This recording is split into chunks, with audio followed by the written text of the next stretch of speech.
জনগণের শাসন, জনগণের ক্ষমতা জনগণের কাছে ফিরিয়ে দেওয়া, আর সেই জায়গাটি নিশ্চিত করতে হবে।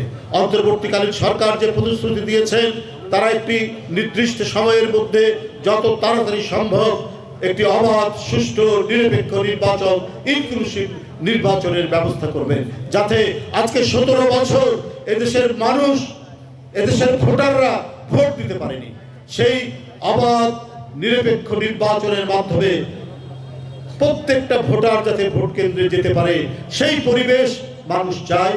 সেই পরিবেশ নিশ্চিত করবে অন্তর্বর্তীকালীন সরকার। তার জন্য প্রয়োজনীয় যা যা ব্যবস্থা করা দরকার সেটা করবে, সংস্কার সেটা করবে।